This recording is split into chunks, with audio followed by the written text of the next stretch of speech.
Доброе утро. Доброе утро, уважаемые коллеги. Меня зовут Евгений Борисов. Я замдиректора Фонда развития интернет-инициатив. Мы венчурный фонд, 5 лет работаем на этом рынке. Не буду сейчас пока уходить в детали, хотел начать с другого. Мы на самом деле создаем компании. Мы помогаем предпринимателям становиться крупными международными бизнесами. Сегодня я обычно начинаю с красивых примеров. И вот сегодня у нас мы будем говорить про теорию ограничений. И наша компания BFG Group, собственно, в которую мы проинвестировали в 2016 году, в надежде, что мы доведем этот продукт для всех российских промышленных предприятий до международного рынка. Компания хорошо движется. За последний год ребята показали 7-кратный рост. Для нас, как для венчурного инвестора, это просто замечательно. Но вчера произошло важное событие. Я прошу меня поассистировать. BFG Group вчера стала победителем в премии, промышленной премии. Признанными экспертами была выбрана победителем в номинации «Стартапы для корпораций». Это была единственная, собственно, премия, где в основном там награждали крупные промышленные предприятия, КАМАЗ, Газпромнефть. А вот BFG Group стал единственным стартапом, который был номинирован и победил. Я бы хотел пригласить на нашу мини-сцену импровизированную Алексея Евсягина. Алексей, я тебя торжественно поздравляю. Вручаю тебе, во-первых, вот этот сертификат. Это первое. Там было много подарков, поэтому я вынужден все вручить. Поздравляю. Во-вторых, я бы хотел наградить вас отдельно сертификатом от ФРИИ. Поскольку мы очень рады, что вы победили в этой номинации, то мы хотели бы вам помочь продвинуться дальше. Мы вас награждаем поездкой на Российский инвестиционный форум, где вы сможете встретиться в Сочи в феврале следующего года, где вы сможете встретиться с крупными предприятиями, главами регионов. И, соответственно, я надеюсь продвинуть свое решение еще в большее количество мест. Да, это вот удочка для ловли рыбы. На этом мы не заканчиваем, там были еще подарки. Была еще возможность, собственно, получить поездку в Китай. И я вынужден это тоже тебе презентовать. Сертификат на поездку в Китай, на ознакомление с местной культурой и экосистемой предпринимательства в Китае, промышленности. И непосредственно, наверное, главная награда – золотая медаль. Храните, и, надеюсь, в следующем году мы повторим этот успех совместный. Вот, собственно, еще раз поздравляю. Она железная, с ней ничего не будет, ее все равняли, поэтому поздравляю, коллеги. И, собственно, такие успехи на самом деле не были бы возможны, если бы мы не поработали с теорией ограничений. Вот у нас там Максим Штейгервальд сидит в конце скромно, директор по инвестициям нашего фонда. Он ярый поклонник этой системы, теории.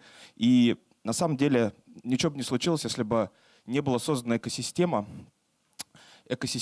для, собственно, выявления таких вот продуктов, предпринимателей, помощи роста этим продуктам. Началось еще 5 лет назад.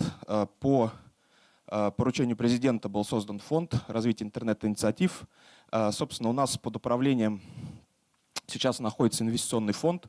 Это как раз Максим Штейгервальд, 6 миллиардов рублей. У нас это ранние стадии инвестиционные от идеи, скажем так, IT-продукта до его масштабирования. Дальше у нас есть образовательные программы. Мы работаем не только с корпорациями, которые приходится обучать, рассказывать, как внедрять инновации, но мы работаем, естественно, с предпринимательской средой, обучаем их в офлайн и в онлайн. Мы ставим курсы для студентов, показываем, как студентам сделать из идеи продукт, как его вывести на рынок, как его масштабировать. Недавно мы пошли и в школы. 5 регионов России поставили нашу программу преобразования. Мы будем помогать детям приобретать новые навыки, soft skills так называемые, и как-то аккуратно готовить их к предстоящей жизни. Я считаю, это очень важно. И Естественно, у нас есть программа акселерации, у нас многоуровневая программа, несколько этапов, где мы учим, где мы помогаем, где мы не только даем денег, но и включаемся в развитие бизнеса для самых лучших предприятий, наших стартапов. Мы, естественно, оказываем поддержку по бизнес-девелопмент. Законопроекты, без этого никуда. Экосистема, собственно, была бы неполной. Мы внесли более 11 поправок в Гражданский кодекс Российской Федерации. И, например, опционы или корпоративный договор, которые раньше отсутствовали у нас в законодательстве, теперь это есть. И предприниматели, и корпорации, и инвесторы могут договариваться. Ну и, естественно, ассоциации, куда без них. Мы сделали как минимум уже 2. Это ассоциация интернета вещей, которая объединяет компании, которые работают в этой области, плюс ассоциация развития человеческого капитала, поскольку много роботов вокруг появляется, программные роботы вытесняют нас, людей, и нам нужно думать, собственно, чем мы будем заниматься на следующем витке развития, когда наступит цифровая экономика. Хотя я скажу так, что в нашем маленьком фонде она уже наступила. То есть мы полностью цифровые от начала до конца, и компании, которые у нас появляются, они тоже, по сути, сразу же цифровые. У нас очень много компаний, которые с нами работают. Это крупнейшие корпорации российские. Собственно, абсолютно все индустрии здесь представлены, и промышленность очень большой, на самом деле, составляет у нас процент партнеров. Но я скажу так, что промышленность в России сейчас находится на стадии старта. Почему? Потому что другие индустрии достаточно жестко конкурируют. Мы видим, что в ритейле уже все, магазины все, которые можно было построить, и все, что можно было выжать из физической инфраструктуры, выжато. И теперь, соответственно, идет борьба за повышение эффективности. И здесь, конечно, цифровые технологии и вообще инновации позволяют, собственно, делать вот такую дополнительную маржинальность для этой индустрии. Банки — то же самое, операторы связи, фарма. Крупная фарма, они у нас живут здесь в офисе, просто регулярно выкачивают все возможные стартапы и технологии, пытаются применить к себе.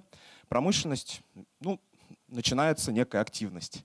Начинается некая активность, и мы надеемся, что сегодняшняя конференция, в частности, повлечет еще большее расширение количества людей, которые пытаются что-то сделать внутри себя, запустить какие-то инновации, новые продукты, диверсифицироваться, как-то начать конкурировать более жестко. Мы готовы помочь. Как фонд у нас помимо нашей звезды BFG Group есть еще много компаний. Я бы разделил это на несколько таких больших блоков. Первый блок — это портфельные компании, то есть те стартапы, в которые мы положили более 2 раундов инвестиционных, и с нами соинвестируют также частные инвесторы и венчурные фонды. Таких компаний у нас около 80. Это все звезды, российские, иногда даже уже международные звезды. Второй этап — это 436 акселерированных стартапов, которые прошли у нас программу акселерации очную, получили минимум 1 раунд инвестиций от ФРИИ. Компании растут, не всегда там есть бизнес-модель найдена, но технология, как правило, внутри точно присутствует. Общая база вот за 5 лет работы составляет 22 500 стартапов. И мне кажется, здесь можно всегда найти точки роста для любой компании, для любой индустрии. 5000 компаний, стартапов приходят к нам ежегодно. Если вдруг вы не нашли что-то в этой палитре, вы всегда сможете найти что-то новое. Ну и у нас бывает так, что, допустим, если мы там говорим про IT-продукты, то тут все достаточно просто. И IT-продукт можно дома на коленке запилить. А вот все, что касается сложных технологий для промышленности, здесь, наверное, требуется еще стадия подготовительная или работа совместная с непосредственно промышленным предприятием. И мы для этого помогаем крупным игрокам в сложных индустриях. В данном случае вот Роскосмос у нас был один из вариантов старта. Это стимулирование появления нужных технологий. И мы проводим отраслевые мероприятия. Есть успешные, которые мы провели, например, для фармы. Мы начали в 2016 году стимулировать появление digital health стартапов. И по отчету РВК, Российской венчурной корпорации, спустя год мы увидели рынок стартапов в этой индустрии. Сейчас, собственно, мы прорабатываем еще два инструмента. Это корпоративный акселератор. Недавно мы закончили с компанией КАМАЗ корпоративную акселерацию. Это инструмент для запуска внутренних стартапов в компании и очень хороший инструмент для цифровой трансформации бизнеса. Вот сейчас все об этом говорят. Как вовлечь людей в цифру, дать понимание, что это такое. Вот корпоративный акселератор — это не только инструмент для обучения, это еще инструмент для создания реальных продуктов. И Collaborative Space — это площадка для инкубации, где присутствуют представители корпорации, например, КАМАЗ, и на этой же площадке присутствуют предприниматели и некая лаборатория, которая позволяет превращать идеи предпринимателей в прототипы, которые дальше можно развивать, акселерировать. Я на этом хотел бы, наверное, вводное слово приветственное, такой вот рекламу ФРИИ закончить, предоставить слово нашим уважаемым спикерам. Борис, ты объявишь? Да? Вот, я приглашаю вас в любом случае на наши мероприятия. Все мы регулярно проводим много интересных ивентов здесь на площадке, онлайн тоже. Но сегодня, собственно, у нас специальный гость. Я прошу его объявить, коллег из BFG. Добрый день, коллеги. Меня зовут Игорь Катков. Я управляющий директор компании BFG Group. Сегодня на мне функция административная. Я модератор сегодняшнего мероприятия. Прежде чем мы продолжим, хотел сообщить два таких организационных вопроса. Во-первых, у нас есть устройство для синхронного перевода с английского языка, так как доклад основной будет на английском языке. Поэтому, если кто-то еще не взял, можно взять. Во-вторых, они вот здесь вот доступны. Во-вторых, после окончания бизнес-завтрака, всех презентаций, у нас здесь есть переговорная комната, в которой мы можем продолжить общение, если для этого возникнет необходимость, будут какие-то темы, которые можно обсудить. Вот. Значит, план у нас такой, что сейчас Алексей Евсягин, генеральный директор, выступит с небольшой презентацией о нашей компании, после чего мы передадим слово нашим основным спикерам, и я это дополнительно объявлю. Итак, приглашаю на сцену импровизированную Алексея Евсягина, генерального директора BFG Group. Да, отлично. Спасибо.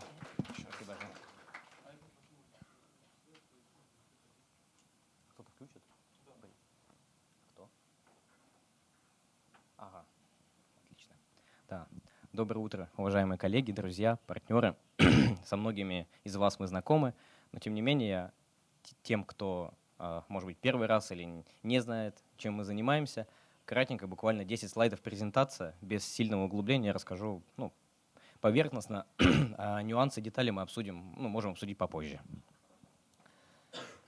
Итак, о нас. BFG Group более 25 лет работает с промышленными предприятиями. Мы начинали с автоматизации и роботизации производств, в общем-то и продолжаем эту деятельность. Но с 2013 года мы начали заниматься таким цифровой трансформацией или цифровым реинжинирингом предприятий. Мы начинали с продуктов имитационного моделирования и в 2013 году помогли сделать консалтинговый проект на одном из предприятий, где полностью достигли целей. Сначала создали цифрового двойника, и потом поэтапно в течение около года проект занял. Мы вместе с ними методично дошли к тем целям, которые стояли. Так выглядит процесс принятия решений в компаниях.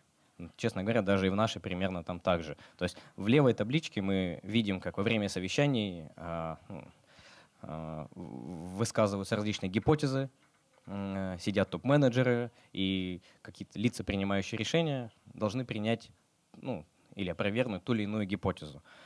Но выбор вариантов на самом деле происходит на основании опыта, статуса, громкого голоса, положения в компании. И не всегда объективно удается оценить, к чему приведет то или иное решение. То есть мы не знаем его результата до того, как не внедрим.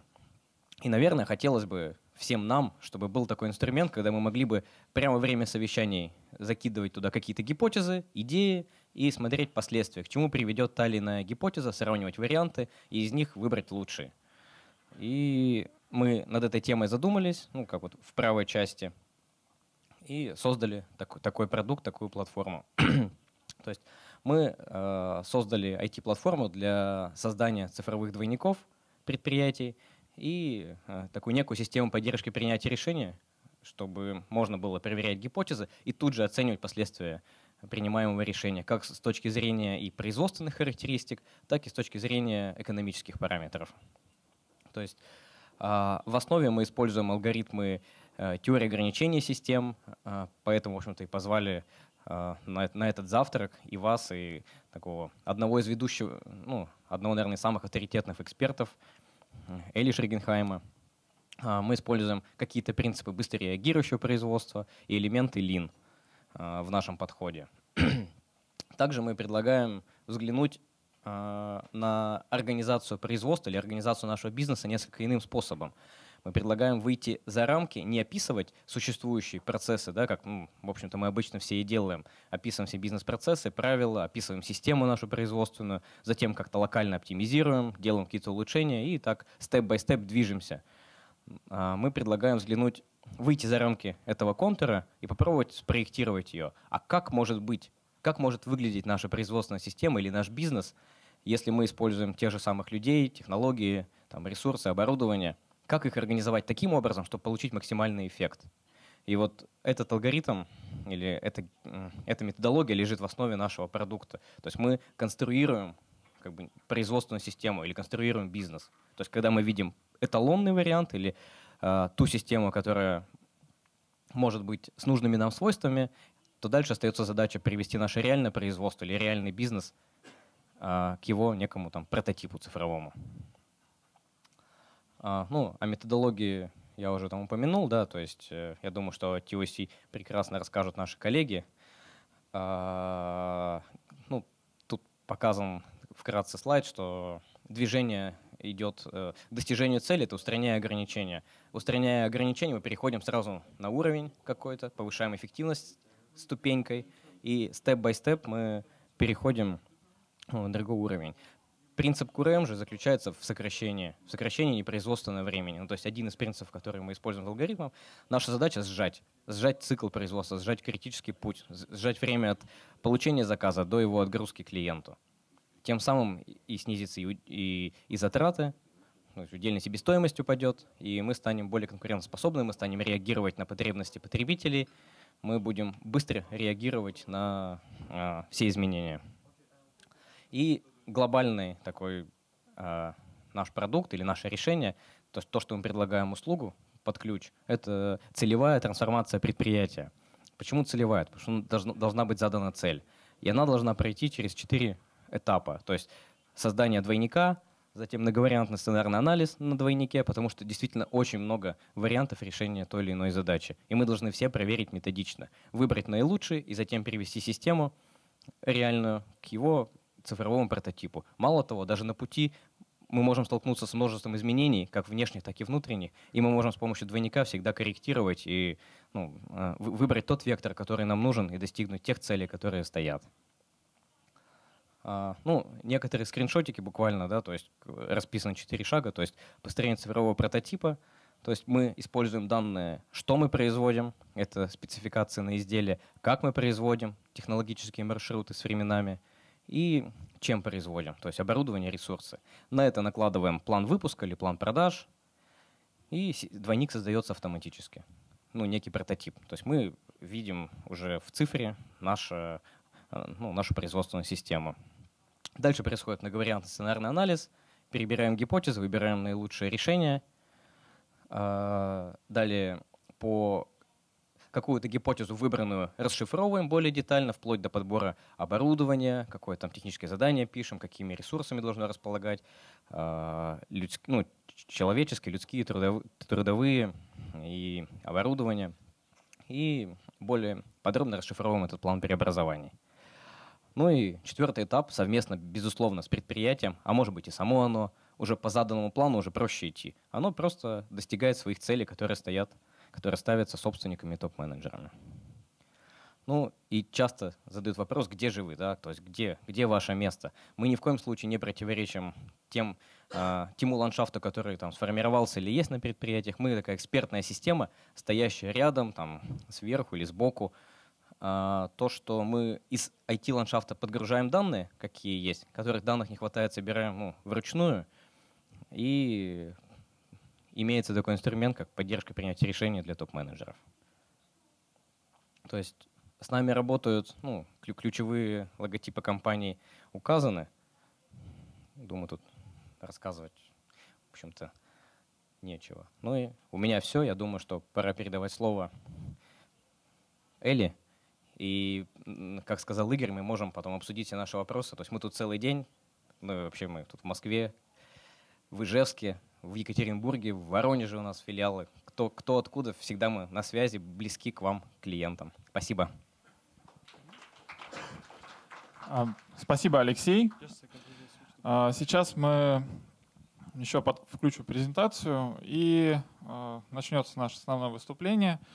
Мировые эксперты по теории ограничений Эли Шрагенхайм, Авраам Мордач расскажут о современных тенденциях теории ограничений, об экономике теории ограничений, ну и о практических подходах применения теории ограничений на производствах.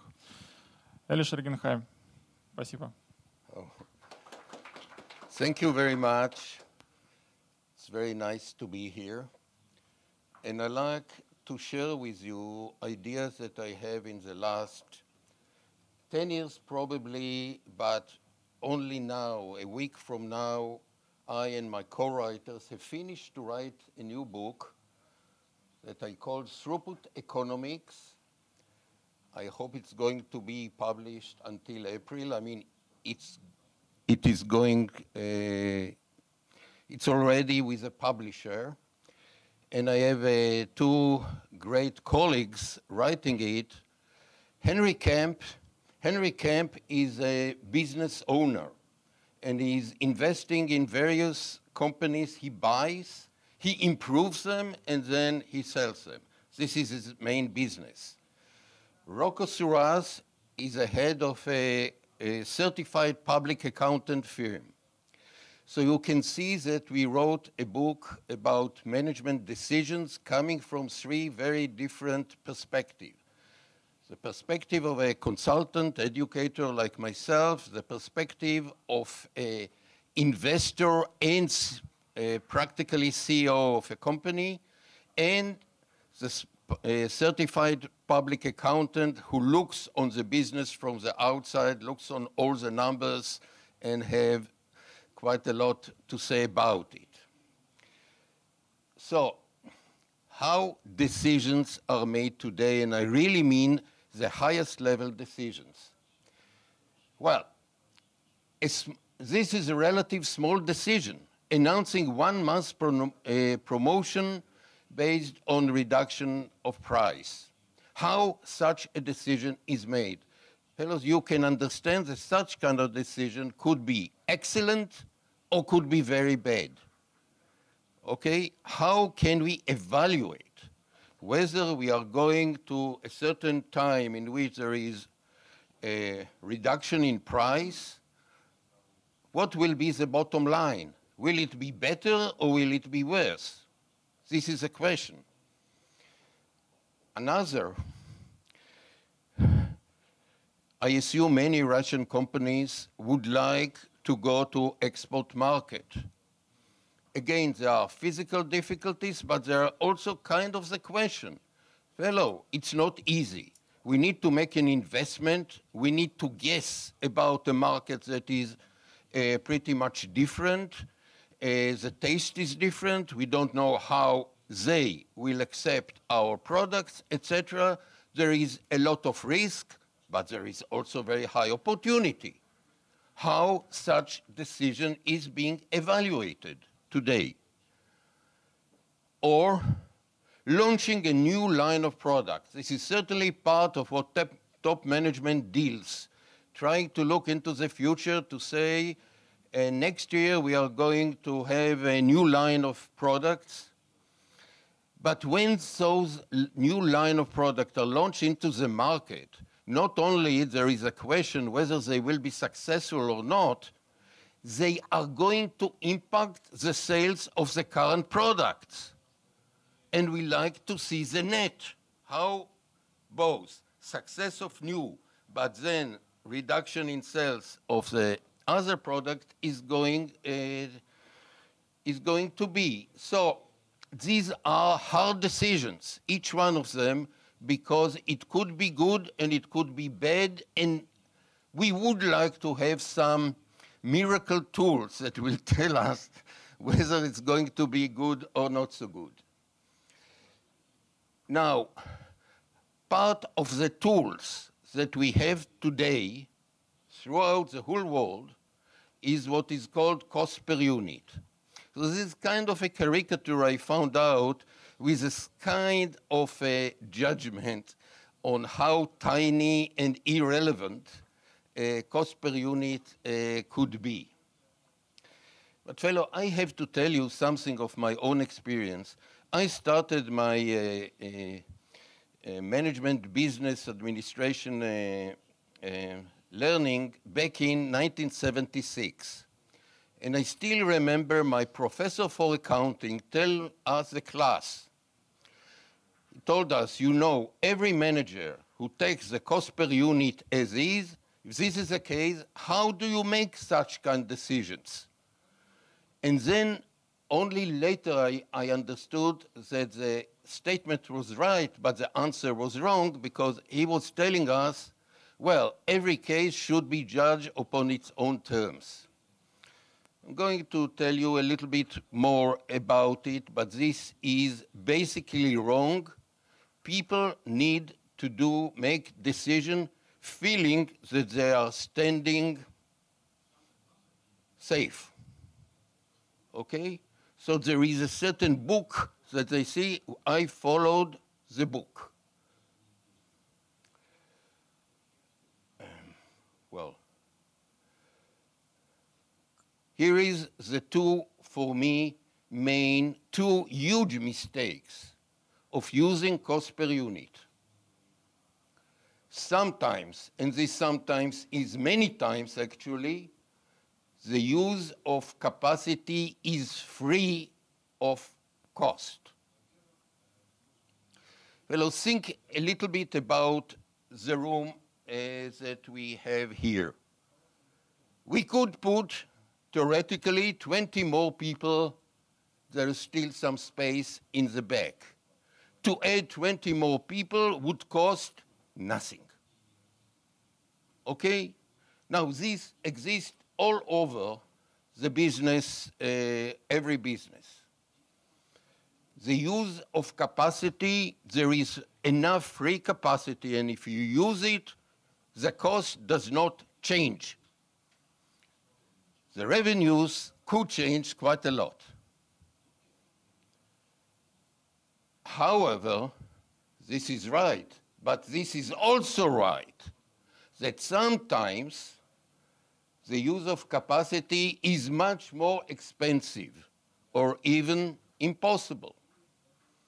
If you would like to have more 100 people, sorry, we might need to go to some other place, and the cost could be pretty much different.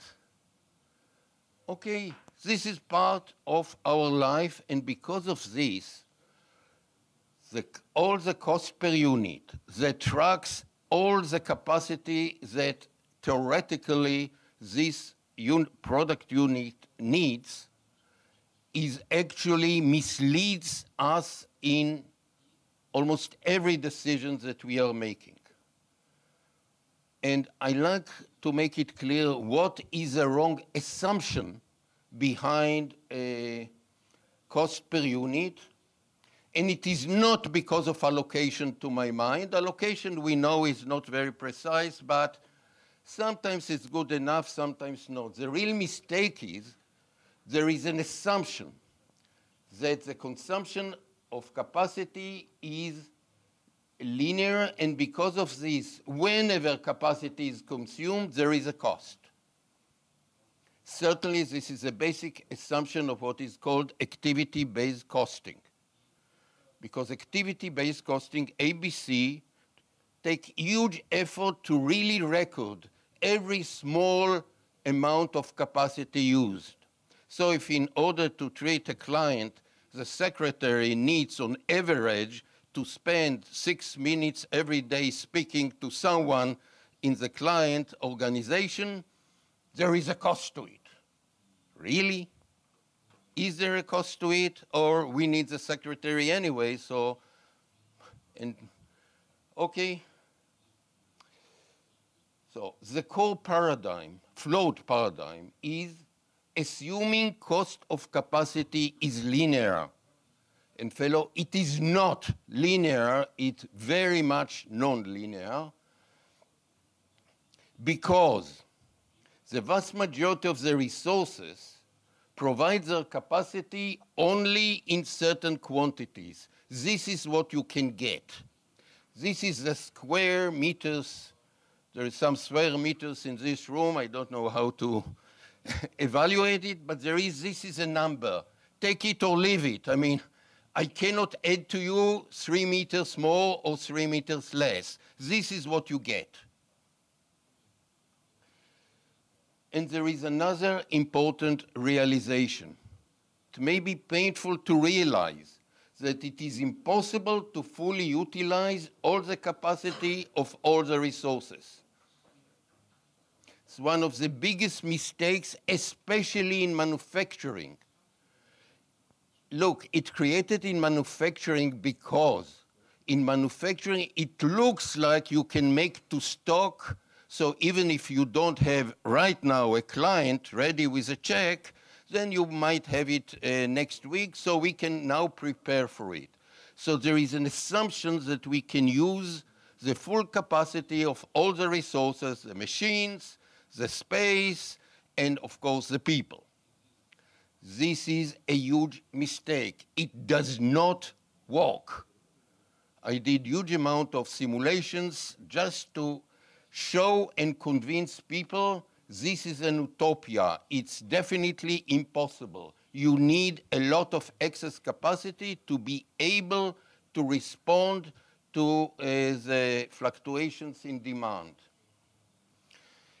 But this means that practically, and this is true, the free capacity could be hidden, but it is there all the time in all organizations. Throughout the vast majority of the resources, there is a lot of free capacity, which means if you use it, your cost will not go up, but if you find someone to buy it, you made more money.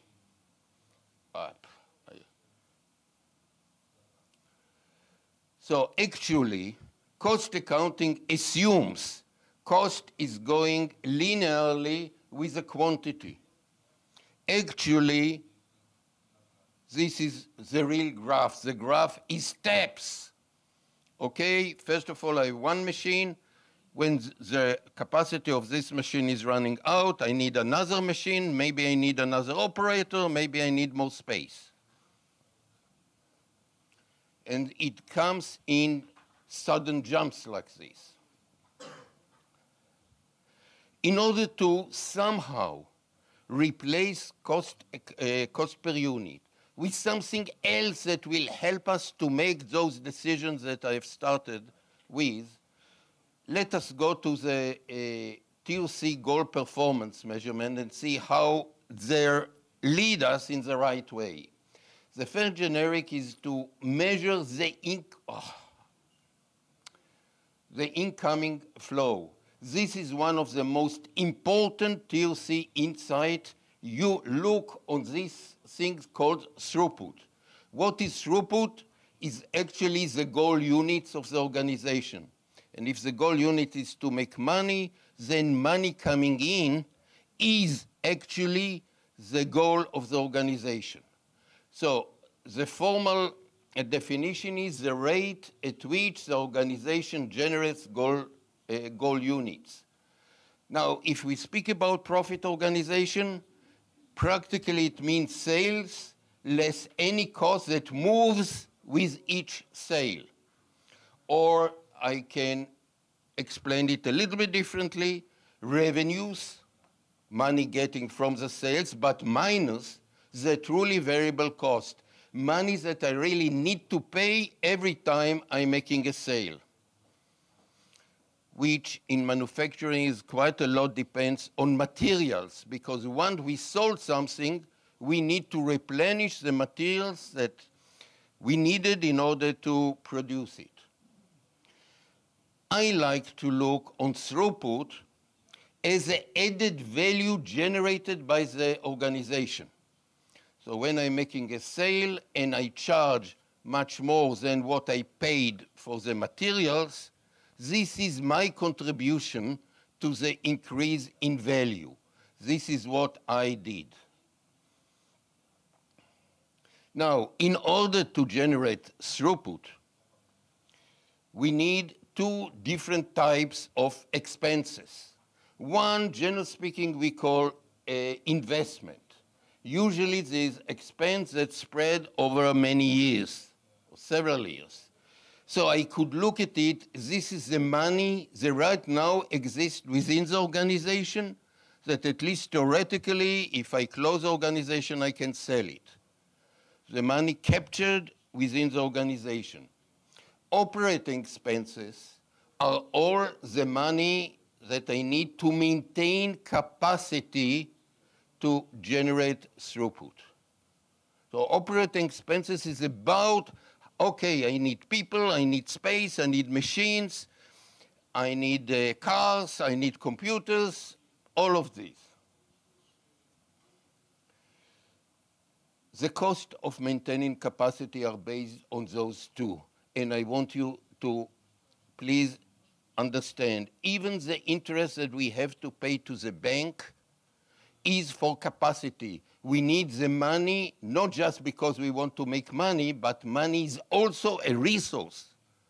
Because without cash, we cannot run the business. And sometimes, so we need to take cash from the bank, and we pay for it. Now, generally speaking, in order to generate throughput, which means to increase the value of what we bought, we need a variety of capabilities. Capabilities of people, capability of machines, and the capability of money to finance our operations. Now, simple. Every resource that we took for a certain capability, on top of this capability, it has limited capacity. It can do but only certain amount per week or per month. So please, this is a simple realization. All the investment and operating expenses are for maintaining the required capacity. So it's money itself, management, IT, space, equipment, you name it. There could be a very long list here. Now we have another huge problem or variable obstacles that we need to look. There is a lot of uncertainty. And it comes mainly from marketing and sales.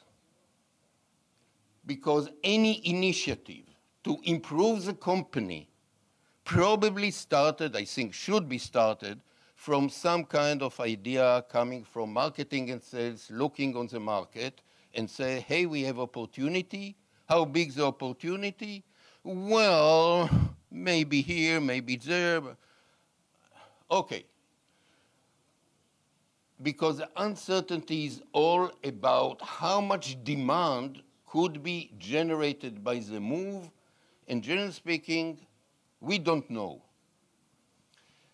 Fellow, regarding the don't know, I learned a lot from my mentor, Dr. Элияху Голдратта, who first of all said, never say I know. Admit to yourself that you don't know everything, and because of this you need to look whether your guess is right or wrong. You need to look always to the signals. But one time he asked me a question and I told him I don't know. And then he was all over me. He told me, really? You don't know? Let me see. this and this you do know? I said, yes, but this covers only part. Okay, it covers already part, so don't tell me you don't know. You may tell me you don't know the whole picture, but you know part of the picture, right? Fellow, it's still in my mind. When people tell me, I don't know, it could be anything, I say, no, this is wrong. You certainly know what it cannot be, and yes, what exactly it is, you don't know. Now, the ramification is that not only we don't really know the demand, but the demand will have impact on our capacity. So this not knowing has ramifications on our operations all the time. There is another parameter. I already told you that it is impossible to utilize all the resources to 100%. And the reason is that because of the internal dependency between resources, if you try to have a too high utilization, you get chaotic performance, truly chaotic. And really, I can show you by simulation how bad it could be if this would be the case. And so we need what we call protective capacity. So we know upfront we should not try to load the resources more than, let us say, 90% or 80% of their given capacity. And we don't know exactly how much protective capacity we need. We have to guess. I hope sometime in the future when BFG Soft will really be able to operate, we hope to get much better idea to start with how much protective capacity we need before the performance to the market will start to be chaotic. And please see, uncertainty is not only about variation, it's also the result of using intuition. And intuition, fellow, is a very important asset, I believe, in all business. All business needs it. But inherently, it is not certain, not defined, not precise. But this is important. I hope you can recognize a photograph of Albert Einstein, probably the most clever person in the 20th century. And this is what he said. The intuitive mind is a sacred gift, and the rational mind is a faithful servant. We have created a society that honors the servant and has forgotten the gift. This was his realization. We need to understand that we need intuition, because what exists in intuition you are not going to find in any database, no matter what big data will come up with. Now, we need also to recognize that human intuition has some limitations. It's very personal, cannot be easily explained. Why I feel that this is what we should do, why I feel that if we try to export to Germany, it will be very good accepted by the German crowd. I cannot really give you explanation. I only said, okay, so problem in communication comes from it. Then we all have some kind of biases, and it impacts our intuition. Some people are naturally pessimistic, some people are over-optimistic, and everything in the middle. Something else is, intuition is actually coming from our experience. We don't remember exactly when and what, but it develops our intuition, but it is slow. This means something very important, that when we introduce a dramatic change, we lose a lot of our intuition. The intuition needs to learn again because it cannot fully understand the ramification of the change. So here is kind of a question. How can we consider the intuition of relevant people, like our marketing people who know the market more than everybody else, while addressing the quality of their intuition? How can people even improve their own intuition? I think I have some kind of a way to make it happen. And it started that any decisions made, operations, marketing, finance, R&D, and president, actually, they need the others to strengthen the intuition. Because, fellow, if I am a great marketing guy and I know the markets, I really don't understand operations and what does it mean from operations point of view. And eventually there will be impact on the finance, and believe me, I mean my calculation, intuition, assuming I'm a very good marketing guy, maybe not perfect. And then what will be required of the R&D in order to make these, what looks to me as a very small changes, but they say, well, it's not that small, it can be done, but it will take time. I mean, we need all of them. So part of the idea is we need to have a very structured process for making those key decisions. Eventually, they are based on mutual effort including intuition, of operation, marketing, and sales, finance, possibly only be led by the CEO.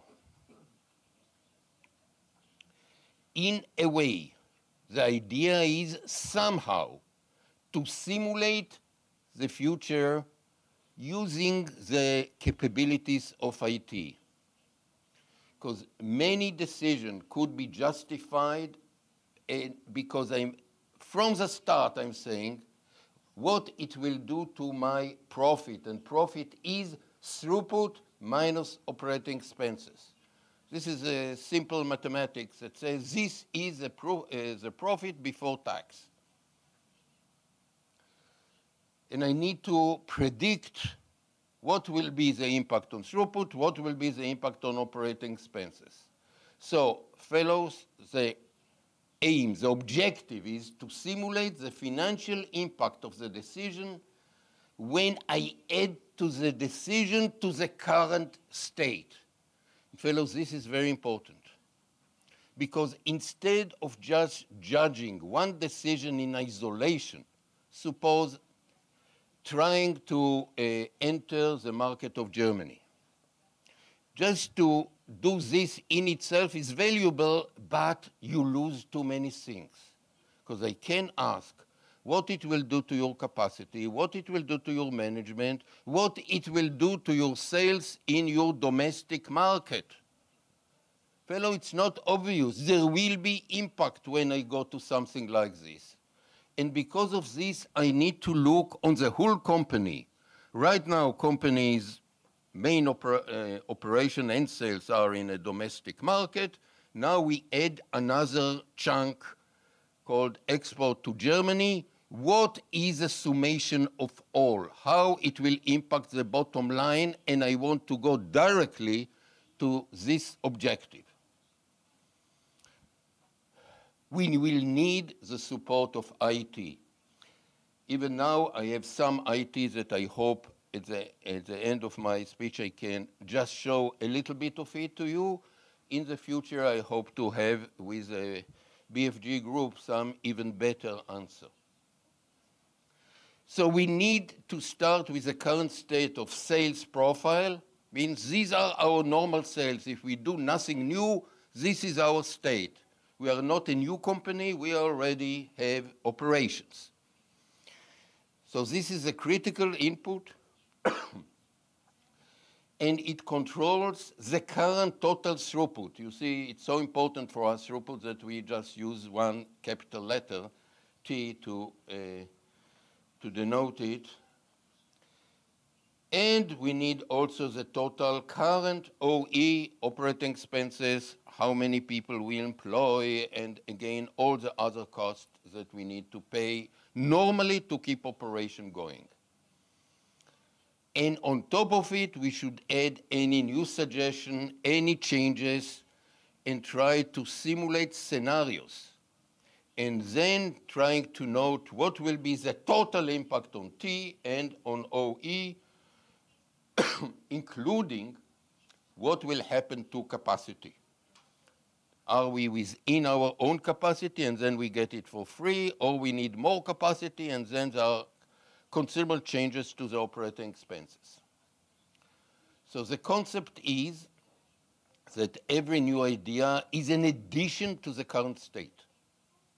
It's not just judged by its own, this is only the start, it is judged as now if we come on top of everything else, what is the situation? So totally ignoring per unit. Fellow, I think that the cost per unit or any other idea of per unit came from time in which there were no computers.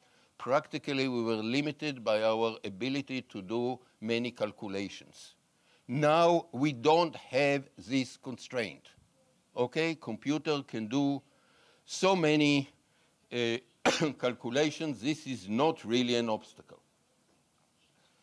So we need to measure the net impact of the decision on the bottom line, which is delta net profit equals delta throughput, how much more or less throughput we do, minus delta operating expenses.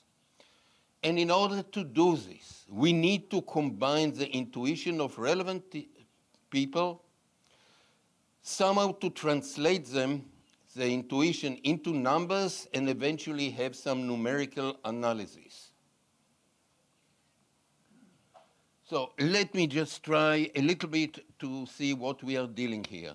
Suppose this is actual monthly throughput. Throughput comes from sales, right? When we have sales, we get this added value. And now this is what we sell, and this is our capacity. And between how much we sell and how much capacity we have, there is already some kind of balance because this is what we have achieved so far. But now we are looking into new decisions concerning sales, but those decisions have indirect but very clear impact on our current capacity profile. And decisions that we need about capacity, like buying new machines, adding something like digitalizations or something like this, it adds to our operating expenses. But we hope, or we need to check how this impacts the throughput.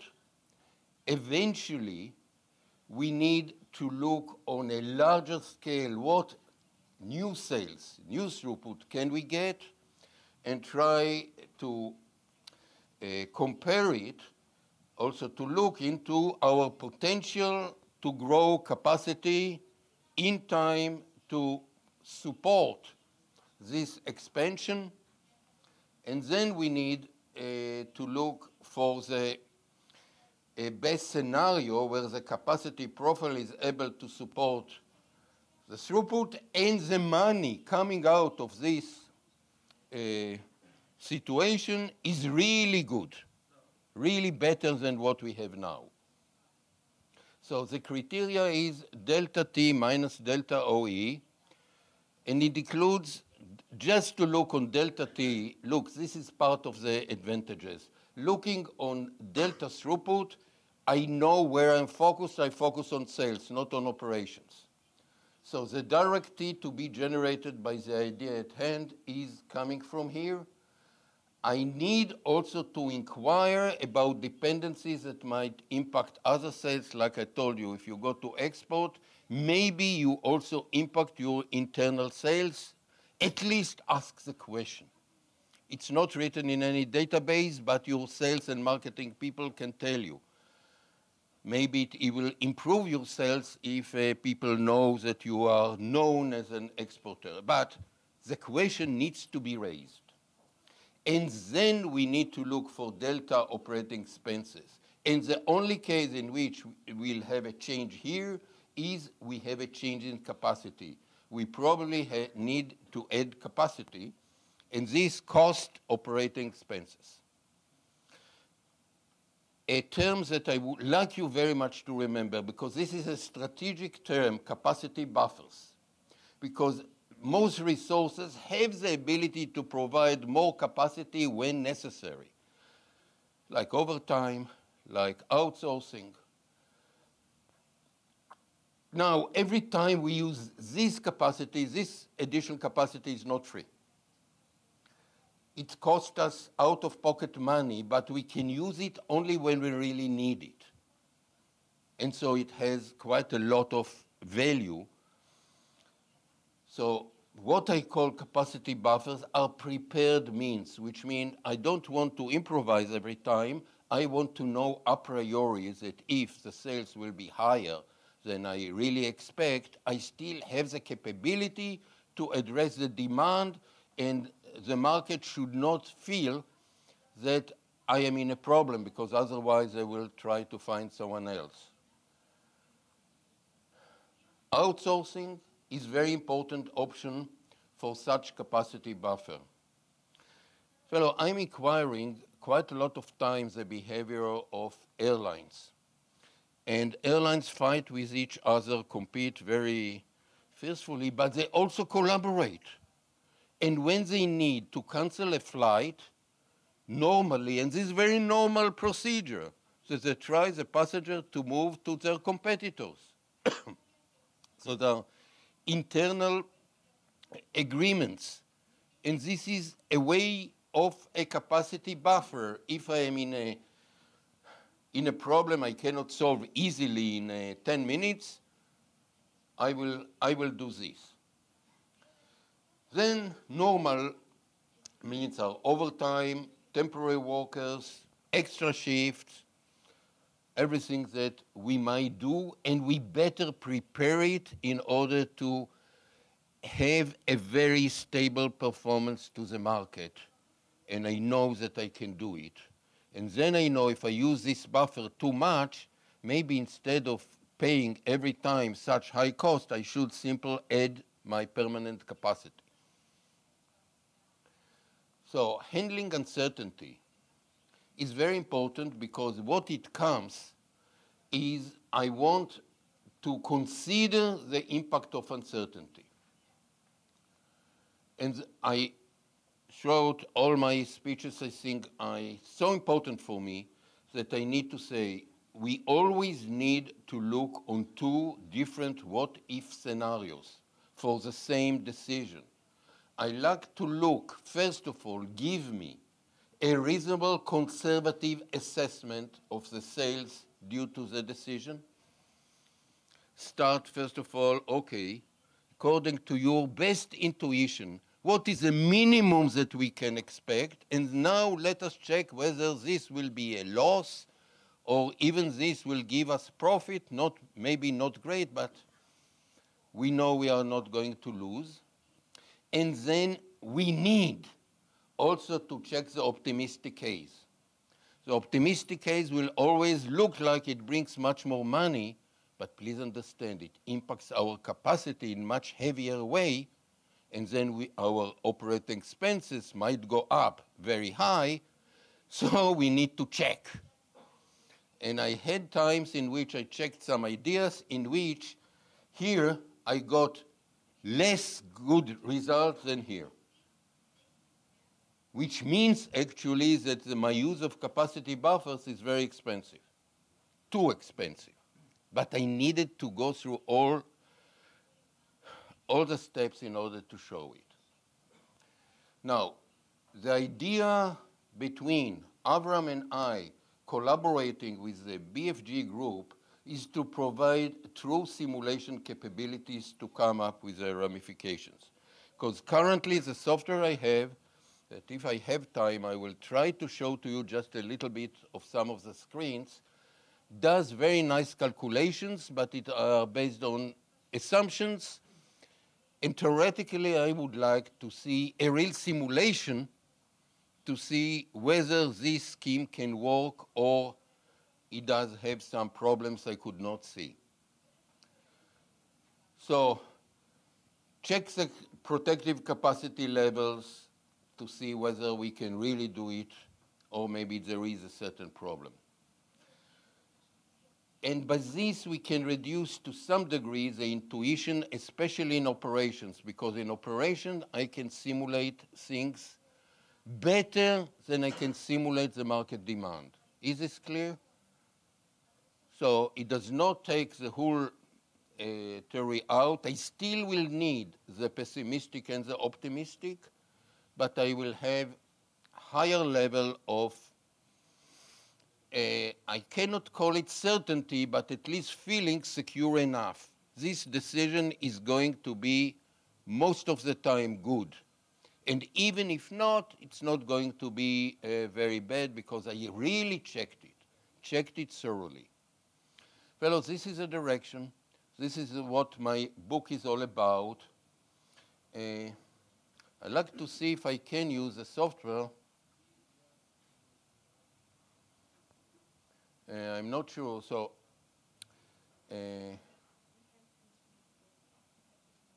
yes, I need the internet and I need to connect it to my, to connect to the screen. So if you excuse me for 2 minutes, I hope.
Hello? Okay. What I get here is a picture of a company. Specifically, it is a company producing chocolate. And the company now likes to think about, instead of just selling one product at a time, what about we will merge product together and we will market packages. We will give some reduced price on the package. Now, this is an initial situation. The company total throughput is 65 million, no matter what million, I mean, dollars, euro, rubles, whatever. But the operating expenses is 63, so profit relatively is low. But still there is profit, so at least this is good. But part of the picture is the capacity profile. And here is the capacity profile.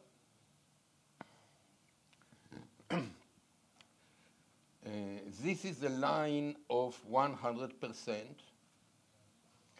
This is the line in which I'm saying I allow only one resource to reach this line, provided all the next resources are here. This is my structure of protective capacity. Even my weakest link, I don't allow to go to planned load of 100% because there are changes. And I don't want to be hit. And so I need it. But I need also all the rest to be able. So I have a packing machine almost at the end.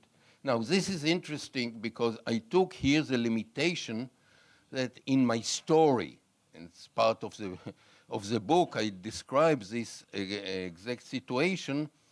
There is a import of cocoa from South America, and cocoa is a basic material for chocolate, but there is a limited amount which we can buy at a reduced price. If we want much more, we will need to pay very high prices for private importing and paying very high customs, etc., depending on which country it goes to.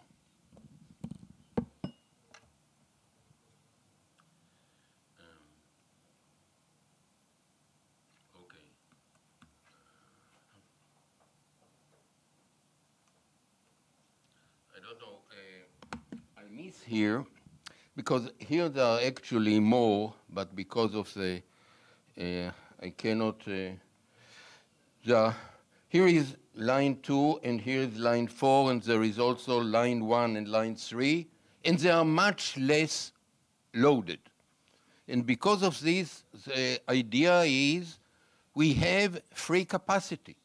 If we able to sell more of line 1, line 3, and line 4, which have excess capacity, we will have more money. And so let us try those packages deal. So let me, sorry.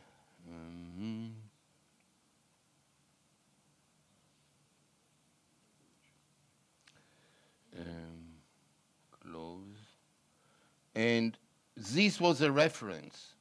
Now I'd like you to look. I will show you only this one. And the idea here is the idea of the new packages that I put into the market. Now, if I scroll down a little bit, you will see that it does not come for really for free. And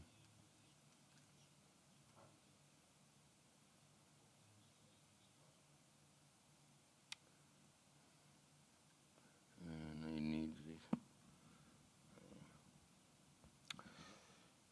What I see here, that in order to support the packages, part of my market will be gone, because if I'm selling the same SKU, the same item, is part of a package, and the package is reduced price, my sales of the item as such will be reduced. And I've captured the conservative assessment as best as possible. And please see the difference. If this is doable, and even and this is a pessimistic one, my profit will go from 1.5 to 2.6. About 70% more profit just because of 4 packages. However, I'm not sure that this is doable, because I need to look on the capacity. And fellow, this is the additional capacity that I'm using. But please see, those 3 are free. I do have a problem with this one because it penetrated into the level of protective capacity, and certainly the cocoa has penetrated too much, close to the 100, and I'm not sure it's doable. The way I'm going to solve it, I'm going to click on the package, and I say, I like to add capacity, and in this scenario, I have the ability to add full days of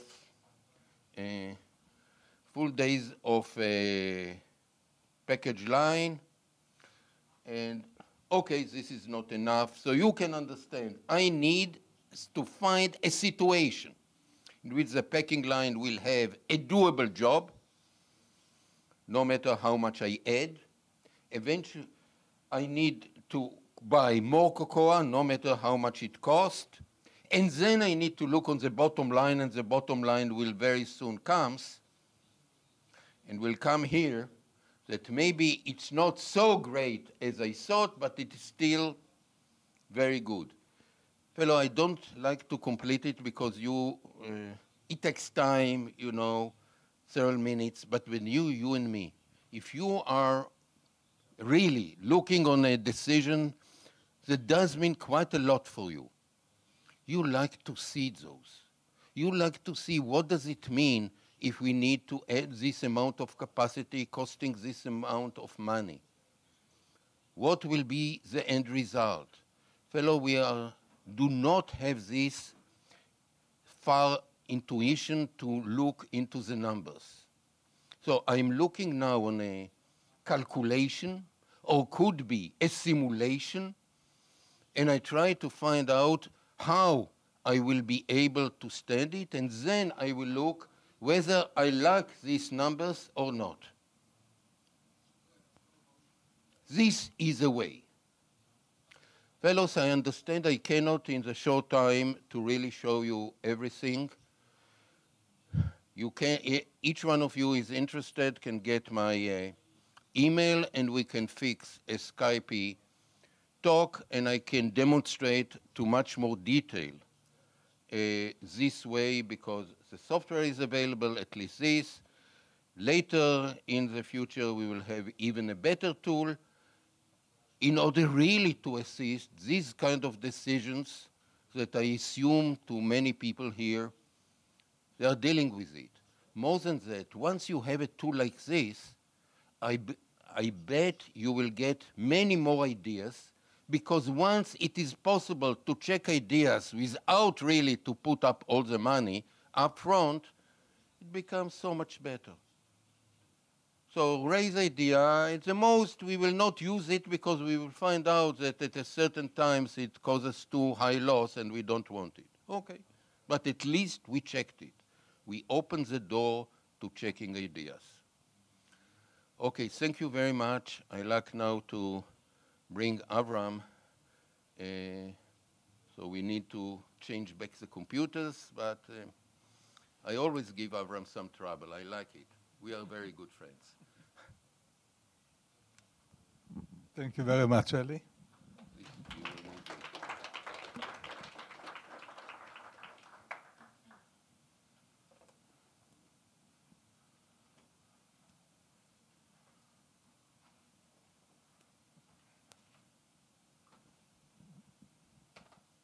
Okay. It's not yet over there.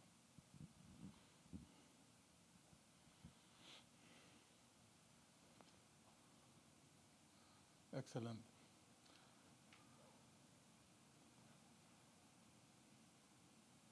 Okay. Good morning, everybody.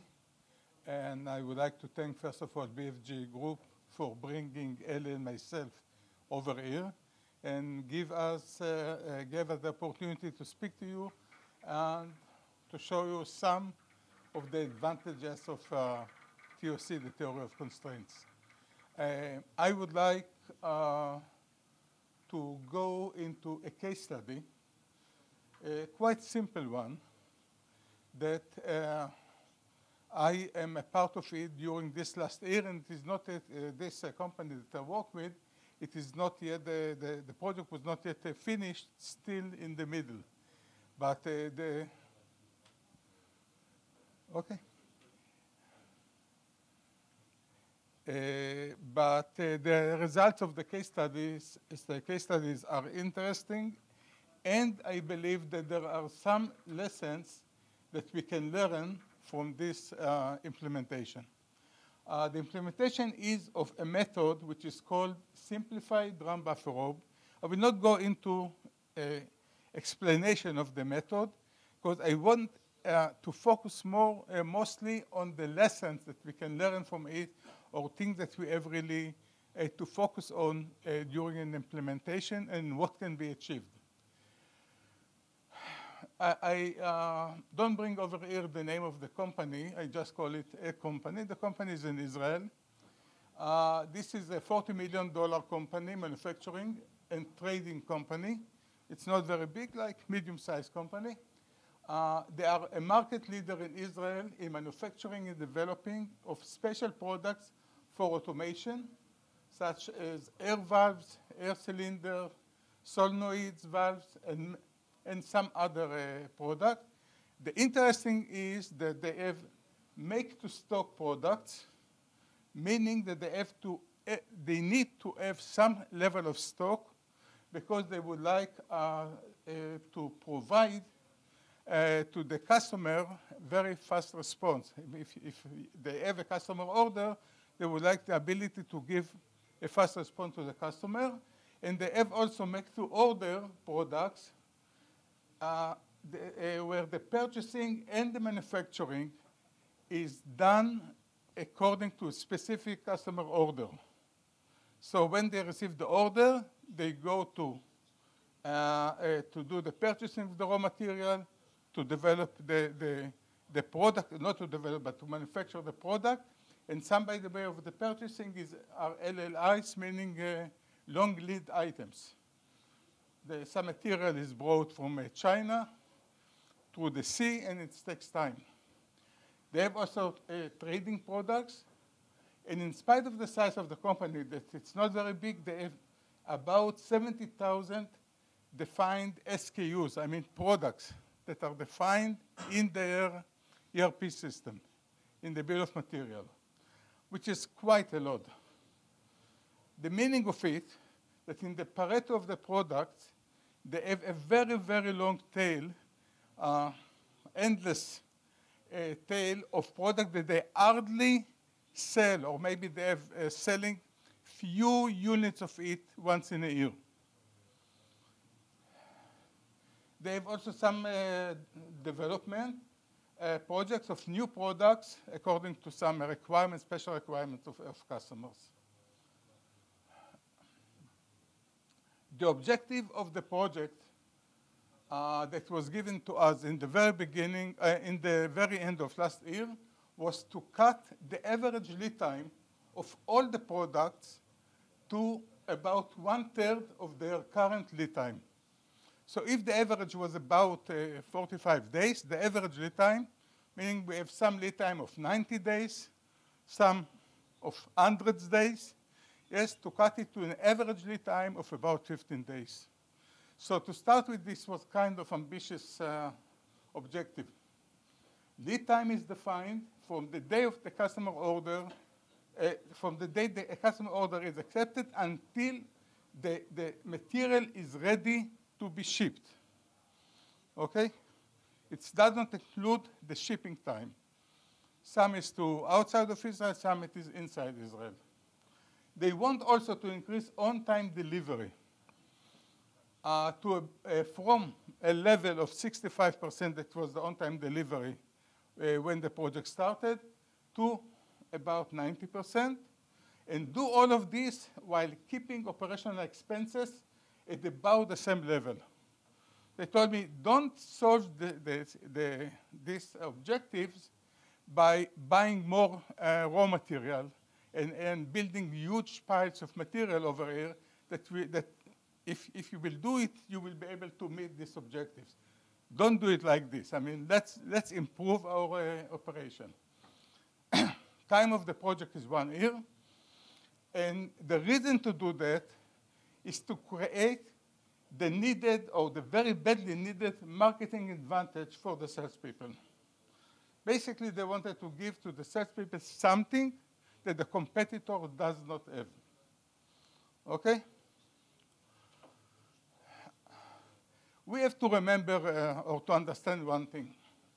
If this is the current performance of the organization, just a point over here in the space, yes, this is the current performance, and the organization wants to bring the performance to this level, okay, they know very well that if they will pull the performance by their own, just if they will do it by themselves, they will be able to bring it from here to this point. But this is not sufficient. You remember that they want to bring the performance over here. I also know, I mean, if I refer to myself as a good consultant, I also know that if I will work over there by myself, without the full collaboration with the people, I will be able to take the performance from ear to ear. Definitely not at this point. What we need is we need to pull it together. We need to if you will pull this, I mean, we by our own, and the customer will pull together, we will be able to bring the performance over here. Look on it as two vectors that we are pulling together the performance, and the result is this one. In the end of the day, the performance doesn't go in a straight line. It will probably go like this, and maybe we'll arrive to this point that it's quite close to what we wanted to start with. Okay? But the reason that we cannot really fully match the desired performance is because the inertia of the organization, which is most of the time very strong, and not always the way how we use the methodology is perfect. The imperfection of the methodology. These two things together causing the performance to be almost good as we wanted to start with. So over here we have the first lesson. If you wish to have a successful implementation of an ambitious objective, always use the inherent capability of the organization and its people. Don't try to do it by yourself. Work together with the people. The consultant, the person with the ultimate experience and the endless wisdom, will not succeed to achieve the desired result by himself. Okay, so we have to work together with you guys in order to achieve what we want really to achieve. So this is, for me, lesson number one. Another thing that we have to pay attention to, Elияху Голдратта, Dr. Элияху Голдратта, who is the mentor or the person that developed the theory of constraints and was and basically set up the direction of my professional life. Yes, and I believe that also of Eli Shragenhаймом lives. Draw this graph many years ago. What he said that that if this is performance and this is time, we have to be on the red curve. I mean, it takes time to start to improve, but then the improvement is very rapid and go to really very high places. This type of improvement is not good, in spite of the fact that it's shown as having very high performance to start with, by then you go to stagnation. If you go to stagnation and you don't continue to improve all the time, the end of this graph will be over here. Okay, so what we decided to do, first of all, we understand that performance progress is non-linear, first thing. So we decided to take the time that we had, 1 year, divide it to 3 parts, and trying to have only a very small improvement in the very beginning. Second, third, to have a better jump in the performance, and to leave most of the jump in the performance for the third part of the project. Actually, what we did over here, on-time delivery went from 65 to 85%, and lead time decreased by 30%. But we saw it just as the initial benefits, and not really the entire benefit that we wanted. At the moment, we are over here. The project is almost complete. Today, really today, operational on-time delivery is 98%. Lead time decreased by about 50%. In regard to the lead time, we are still behind. We didn't yet achieve what we wanted to achieve. So the second lesson that we have over here, rapid results are not necessarily good. They may lead and probably will lead to a long stagnation. It takes time for the new methodology to bring the needed outcomes. Don't expect that everything will be turned from black to white very fastly, very rapidly. New ideas need to sink slowly in the people's mind. The people that really do the work has to understand what they are doing. And the transition is not fast. Remember the inertia, they have their own inertia. To achieve sustained results, people have to change the basic way of thinking and the basic behaviors. This is probably the biggest challenge of any improvement project. Okay, what did we do in the project up until now? The implementation is based on this methodology that we call simplified drum buffer rope. I will not go into it. And again, if somebody would like to learn more about it, you know that you are welcome to do it. In a nutshell, all work orders of the company are colored in full compliance with the status of the associated customer order. They have about 2,500 work orders in any point of time, in a given point of time. The colors basically says the status of the work order. If the color is black, means that the work order, that the customer order is already late.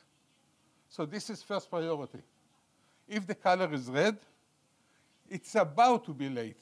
If you not push it, if you not do something now on the floor, it will be late tomorrow or the day after it. Okay, and there are additional 3 colors, yellow, green.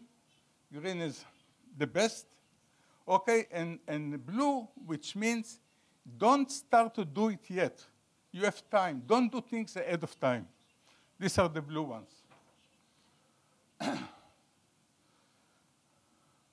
So lesson number 3, any fascinating idea of implementation of any improvement project will work by far better if it is embedded within the main operational information system of the company. And this was very important thing that we did in the very first beginning. You see, the simplified drum buffer rope, the concept, the methodology is relatively simple. You can do it in Excel.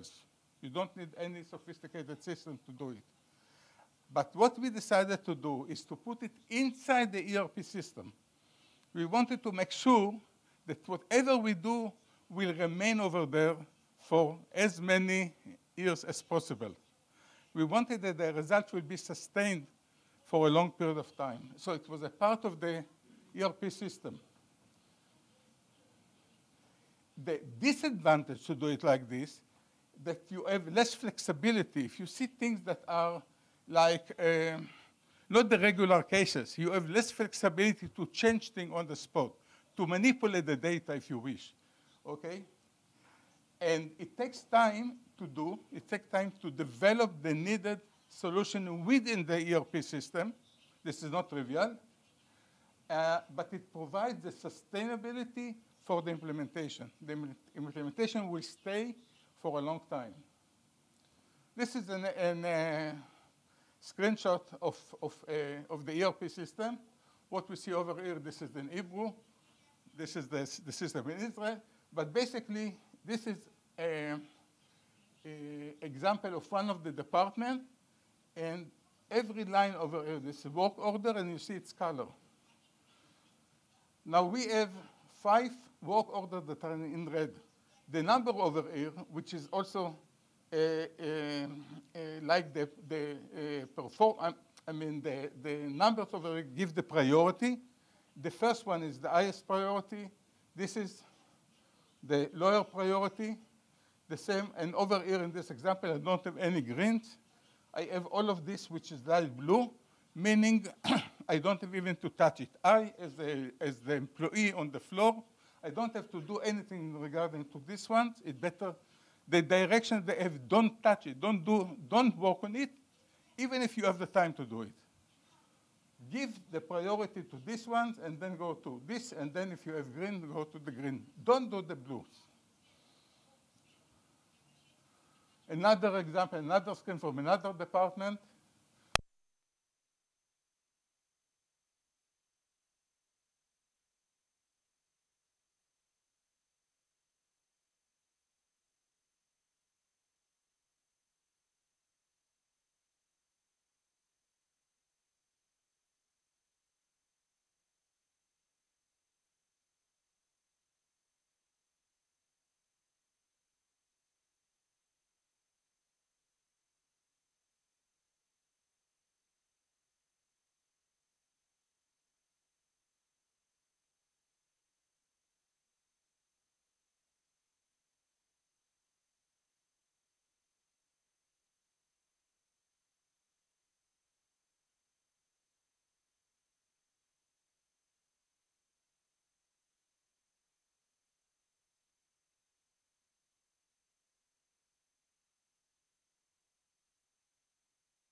Рад.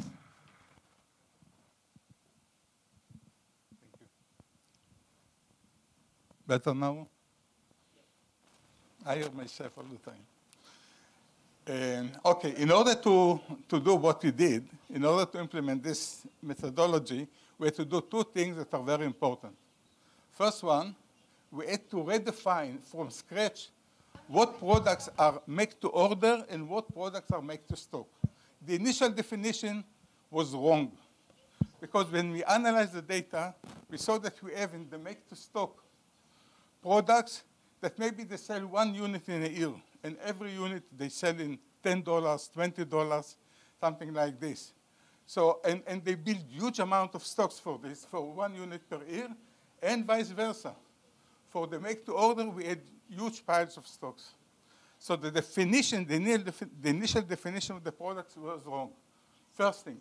Second thing, we had to refresh and update the lead time of all products. And the make to stock lead time should be very short. Okay, again, the lead time, the initial lead time in the system was wrong. These were two big efforts that we did in the very beginning of the project, and it was extremely important to do this. And not only that we did it once, but these two are done automatically by the system, like all the time.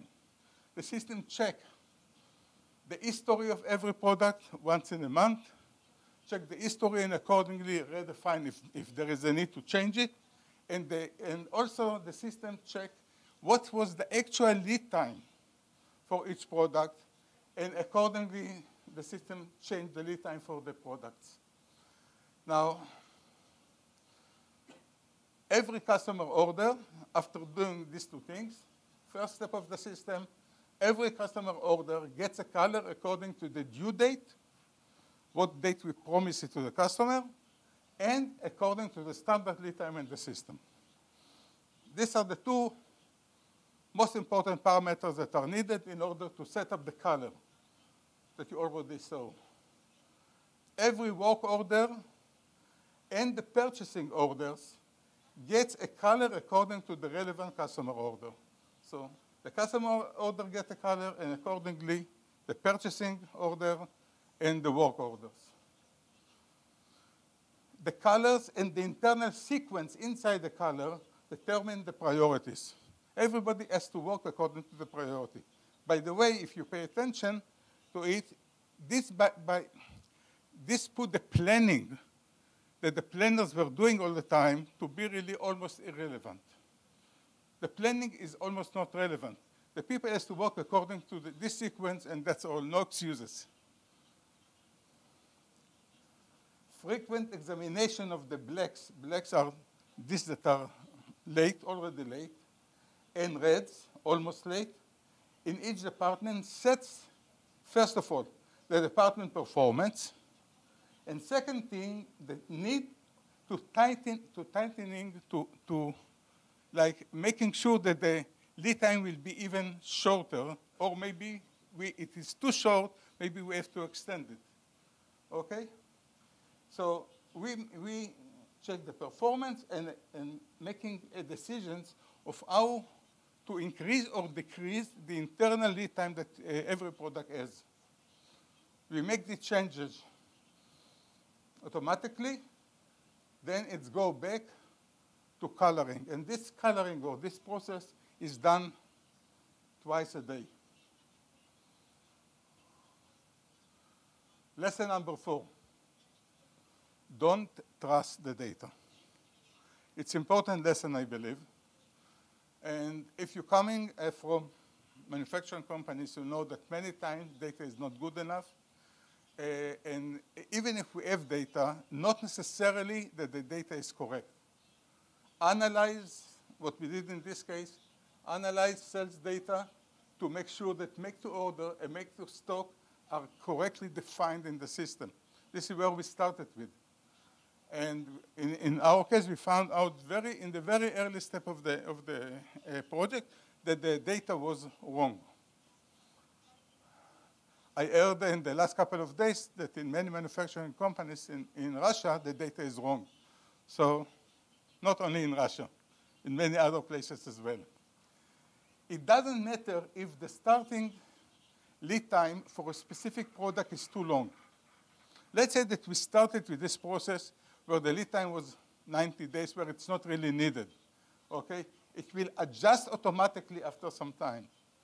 If you pay attention to this cycle that I showed to you, the lead times are adjusted to the correct lead time frequently. Now, in the beginning, if I look on this as the company, we have operation over here in the middle. We have sales, marketing, IT, information technology, administration, and finance, quality, development, or whatever other departments. If this is the starting point, you see that there are very clear lines or border around each one of these departments. In the beginning, the focus of the project was on operation, okay? But we had to move into this type of situation. Basically, we want to remove the borders between the different departments. What we wanted is to create a very good interface between operation and the other relevant departments. Up until now, the focus was on operation because the need was to achieve the initial objectives. Now, after the initial achievements, the need, now I mean really in this month, yes, I'm not speaking about a project from many years ago. The need is to change the focus on the processes between functions, A, and B, decrease in the departmentality and understand that the company is one organ with one goal. And this is very important and very difficult to achieve. And this is where we are going to focus right now. So if you remember the result that we had, that we only achieved 50% reduction of the lead time instead of 70% reduction, I believe that by doing this, attacking like the borders between the departments, we'll be able to achieve the rest of the improvement which is needed. And the last lesson for today, it's wrong, the number. But last lesson, stick to the TOC rules.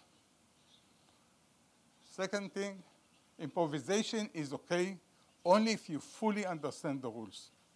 There are no, in my very long experience as a consultant, I never met two companies that are the same. I could never copy a solution from one company to another one. In every new customer that I had to challenge again the solution, and I had to do the needed small changes in the methodology to make sure that the things are really meet to their specific needs. Remember the first slide with the two vectors pulling? In order to be able to pull really the organization in the right direction, and we need the collaboration with the people, you need, on my end, also to adjust a bit the methodology to make sure that it works the best way for the specific needs.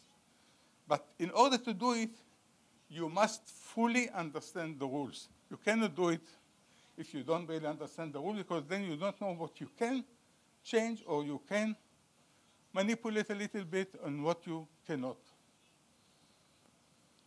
Thank you very much for listening.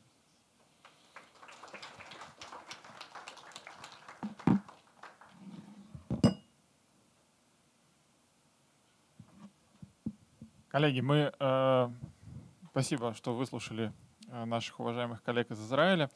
Решили, что раз сегодня все так заряжены теорией ограничений, нельзя упускать такую возможность. Буквально 10 или 7 минут покажем один реальный кейс из нашей практики, который тоже потребует подключения моего ноутбука, если это возможно.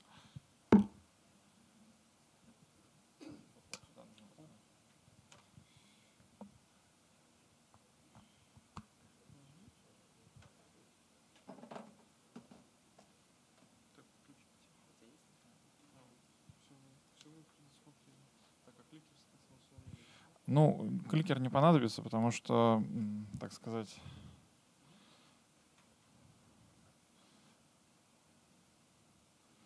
я, к сожалению, не понимаю, что происходит, потому что у меня не показывается второй экран.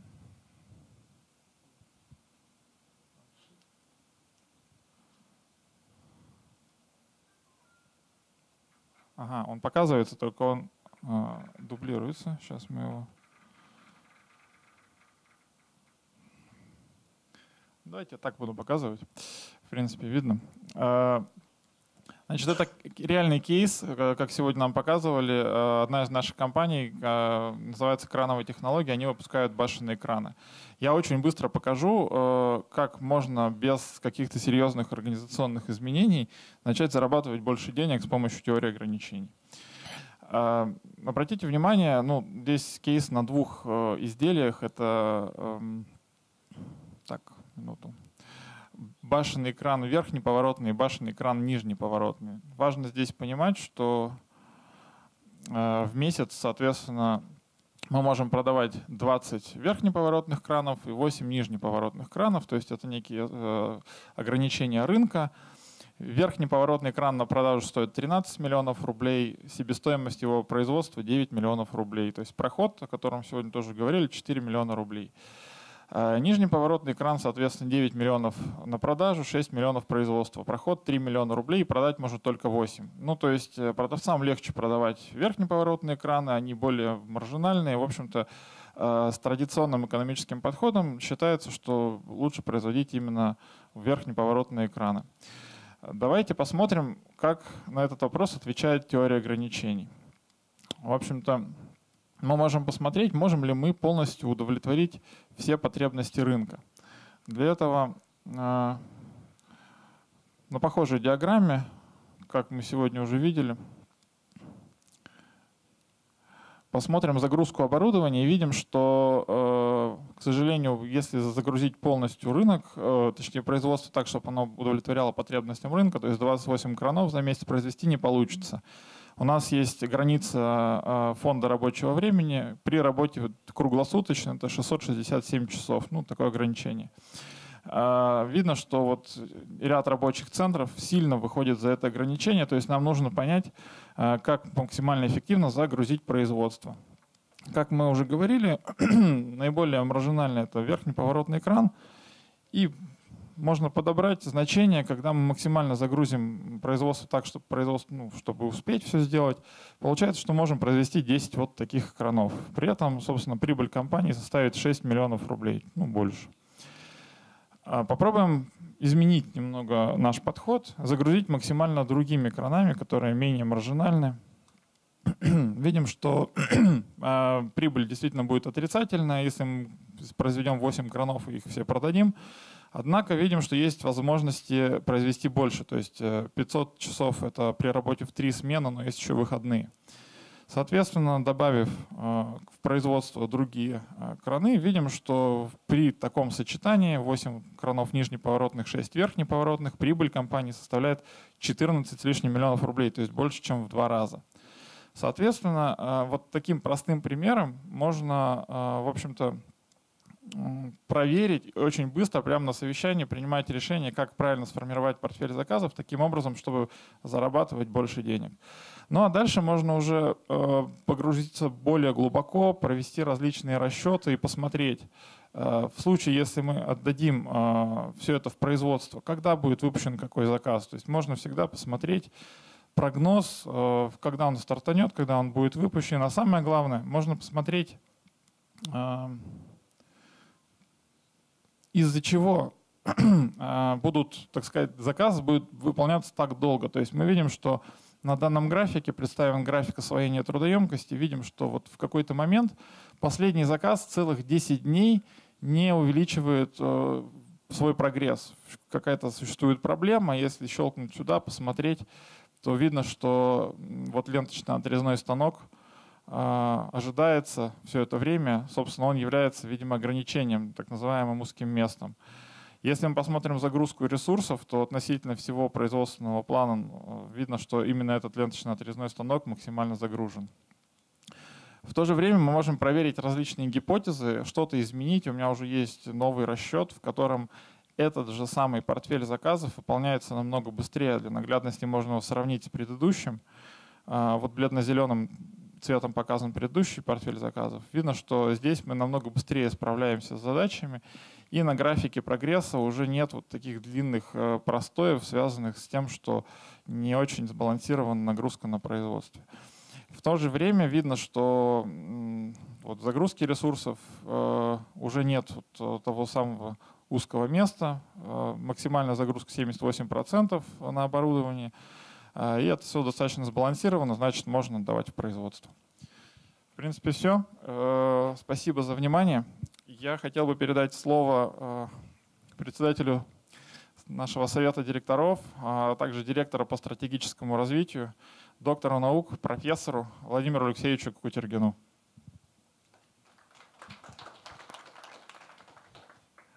Ну, время заканчивается нашего завтрака. И в это короткое время, конечно, лучше было бы всего задать вопросы нашим коллегам, которые выступили. Но я буквально займу у вас 5 минут на то, чтобы сказать, что вообще на предприятиях, на которых я и сам работал, всегда существовала такая мечта, что прежде чем внедрять какое-то решение, проверить, к чему оно приведет. Да. И, к сожалению, производственные системы, с которыми мы работаем, очень сложное образование. Построить модель функционирования такой системы очень тяжело. Особенно, когда ты пользуешься традиционными инструментами, которые в мире очень много. Я имею в данном случае в виду инструменты имитационного моделирования. Но если вы посмотрите время, которое отводится для того, чтобы построить модель, даже какой-нибудь участок, это уходит месяцы, а если говорить о предприятии в целом, это уходит годы. И к тому моменту, когда ты строишь эту модель, она уже не совсем актуальна, потому что у тебя там куча изменений уже произошло. Нужно снова, значит, заниматься ее верификацией, изменениями и так далее. И кроме того, уровень, на котором приходится работать, требует высокой квалификации людей, понимающих в производстве, понимающих, вообще говоря, использование подобного программного обеспечения и вообще понимающих, что значит моделирование. Потому что главное в моделировании понять, что существенно, что несущественно, без чего можно обойтись. Это достаточно сложные задачи. Поэтому прежде чем создавать систему BFG, платформу BFG, мы построили некую модель предметной области и посмотрели, вообще возможно ли перейти от методов описания к методам построения и автоматизировать это построение. И мы нашли несколько путей, которые позволяют это сделать.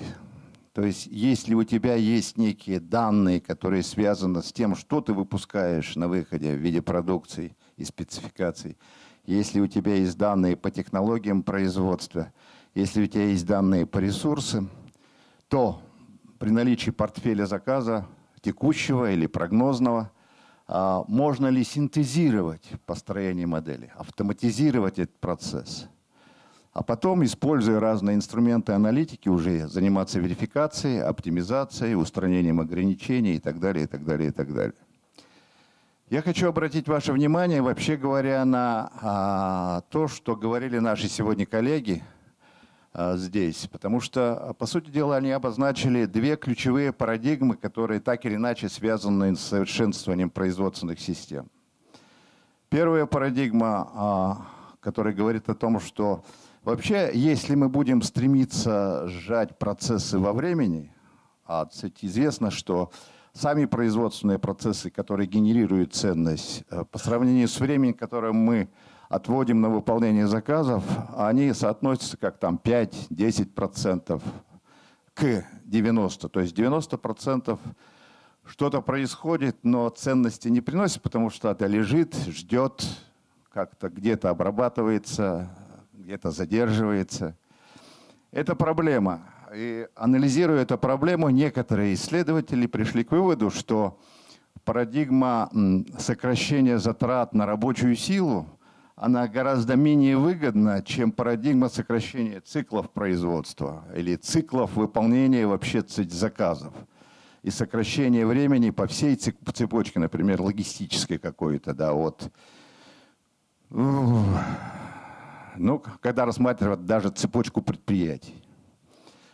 И на этом пути можно сокращать затраты на себестоимость продукции до 30-40%. Это настолько перевернуло парадигму мышления, что многие страны начали возвращать свои активы к себе в страну, поскольку не имеет смысла в третьих странах задерживаться, тем более, что происходит сегодня автоматизация работы на рабочих местах. Роботы тоже могут заменять людей, это тоже выгодно становится.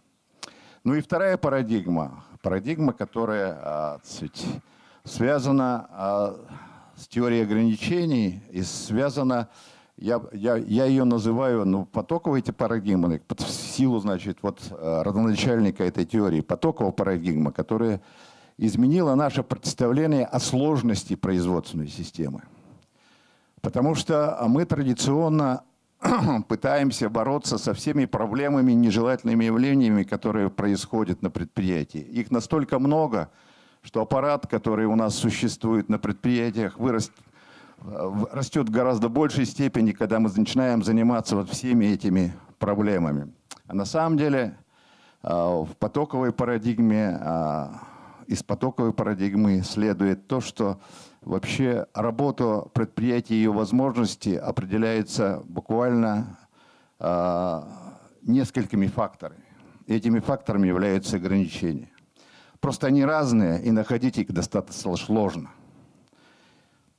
Ограничения в виде ресурсов, ограничения в виде рынка, ограничения в виде политик, ограничения в виде правил каких-то, ограничения, да, в головах. Это гораздо более важные вещи, которые приводят нас к тому, что мы не можем вылезти из плена наших заблуждений. Мы не можем вырваться из того, что мы наблюдаем в результате. Потому что, в конце концов, даже сегодняшние инструменты, которые сегодня существуют и проповедуются как основа цифровой трансформации, типа BI, типа Big Data и так далее, которые связаны с обработкой большого объема данных и установлением каких-то причинно-следственных связей. Но нужно четко понимать, что в данных, которые мы собираем и обрабатываем, 80% того, что мы сами сотворили.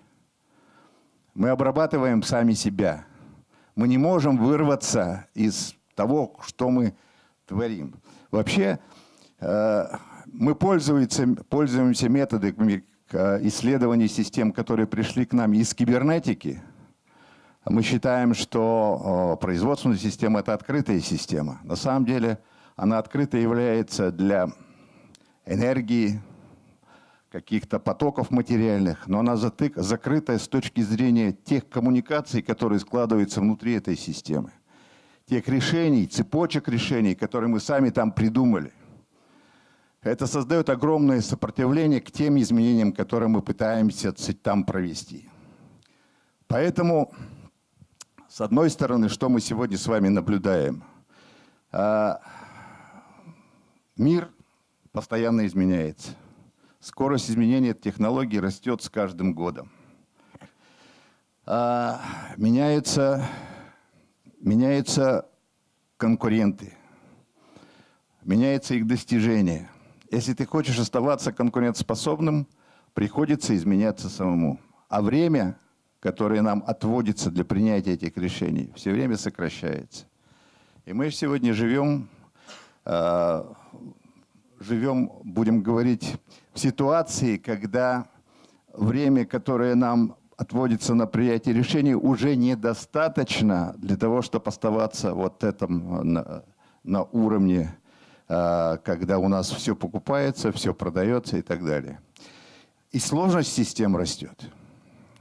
Вот поэтому нужны такие системы поддержки принятия решений, еще работающие в реальном масштабе времени, которые позволяют нам разобраться в ситуации и понять, В чем проблема? Предложить некие гипотезы ее разрешения и понять, к чему они приводят. Поэтому мы здесь, поэтому мы очень плотно работаем с ведущими экспертами в мире, которые дают нам основания для реализации этой парадигмы. Потому что теория ограничений – это основа управления изменениями. У нее много методов, много парадигм интересных, которые там созданы. И для нас очень важно взаимодействие с этими экспертами. И надеюсь, у нас будет и хорошее будущее вместе с вами.